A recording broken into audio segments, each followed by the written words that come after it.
All right, let's look at this headline. It's quite long, but I'll read it for you.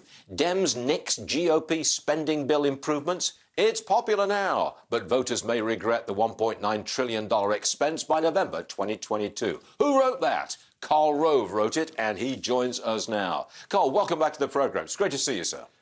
Thank you, Stuart. Do you think that these $1,400 checks will backfire? I would have thought they've been wildly popular. Well, look, we're a practical people. 75% of Americans are going to get these checks. And how many of those people are going to say, why am I getting a check? I've got a couple of friends in South Carolina, two retired ladies, a mother-in-law and aunt of a friend of mine. They got their $600 checks last year, and their first response was, why did they send them to us? And think about this. The United States Senate turned down an amendment to deny checks to felons.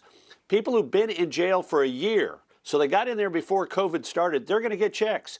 College students are going to get checks. They refuse to go on record and say, we're going to deny checks to illegal aliens. So I think people are going to say, okay, fine, thanks for sending out the money, but did I really need it? And what's going to really bring this to a boil is the fact that this bill is so expensive. And people are going to say, did we really need to spend $1.8, $1.9 trillion in order to deal with an issue? Think about this, Stuart.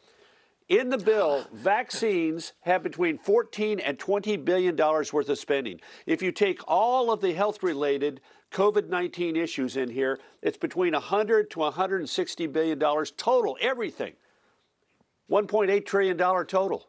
8.5% or less of the bill is actually devoted to COVID. And think about this. This is an emergency, right? We spend $2.3 trillion this fiscal year, that is to say, by the end of September, but we spend $692 billion under this emergency bill over the next 10 years. We spend $458 billion in fiscal year 22. We spent $114 billion in fiscal year 23. We spent $63 billion in fiscal year 24 and $37 billion in fiscal year 25 and so on. Really, an emergency, and we're spending money for the next decade? And you mentioned, yes, we talked but you're about assuming that you're assuming that we're all economically rational. I can easily understand. We get the economy going. I mean, it's going to go gangbusters throughout the rest of the year. And President Biden's going to say, see, we spent all that money. We spent it wisely. We got the economy to recover. I can make that case. Well, yeah, sure, they will make that case. But the ordinary good sense of Americans will say, wait a minute, I'm doing okay. Why did we give me a $1,400 check? You know, my college kid, student, got a check. The people in prisons got a check. Illegal aliens got a check. We got $350 billion going to state and local governments. And this is going to drive people up. Remember, what sort of got people energized about the 2009 stimulus bill was when they found out we gave money to Solyndra and the company went belly up. Well, under the state and local government, we got an emergency, right? So give them money. California will end this fiscal year with $19 billion in surplus, and this bill gives them $26 billion more. My state of Texas has a $1 billion shortfall for the next biennium. We will receive $16 billion. I met yesterday with some of the leaders of our legislature who are trying to figure out how do we spend $15 billion without putting it into the baseline of the budget. What are the one-time expenditures that we can spend this money on? New York City.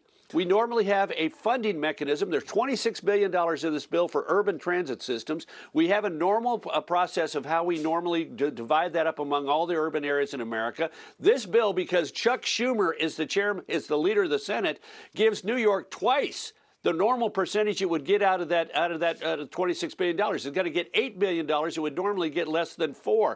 And what's happening there? We're taking money from states like, or cities like Reno and Indianapolis and Atlanta and Oklahoma City and giving it to New York to give them twice the share they deserve to have. That kind of stuff is going to stink. And then we get down to the supplemental unemployment. You're right. We're going to have a growing economy, but you and I both know it's going to be because of the private sector. The unemployment insurance has a plus up, $300 more a week for everybody who stays in unemployment. Even the government admits that that means that over 1 million people won't be working who would otherwise be working, and that means the unemployment rate is higher than it would otherwise be. And you're going to have small business people all around the country saying, I'm trying to hire, but the government is paying people $300 more a week on top of what they normally get for unemployment, and I'm finding it hard to attract people to come to work. You know, Carl, that whiteboard really works for you. I can't do it myself. I don't have your expertise, your whiteboard expertise, but that really works. You make a let me very just, good do you case have a there, second Karl Rove, more? you do. I'll There's give got you a bunch 30 of seconds. bunch of stuff in there that has nothing to do with COVID. $86 billion for a union pension bailout. $4 billion for a loan program that says if you are black, brown, or Asian American and a farmer rancher, you can write off 120% of any loan you have from the U.S. Department of Agriculture without an asset test, without an income test, because of your race. And we got $120 billion for K-1 through 12 education, and the CDC says the cost of COVID to our K-1 to 12 is between 9.2 and 31 billion dollars, and we're going to shower the teacher unions with $100 billion in surplus cash that they're going to be spending for the next decade. You're making me mad already, Carl. You really are. And I'm trying to calm down for the weekend. But that was good stuff, Carl. Good stuff. You know what you're talking about. And we appreciate you being here. We really do. Thank you, Carl.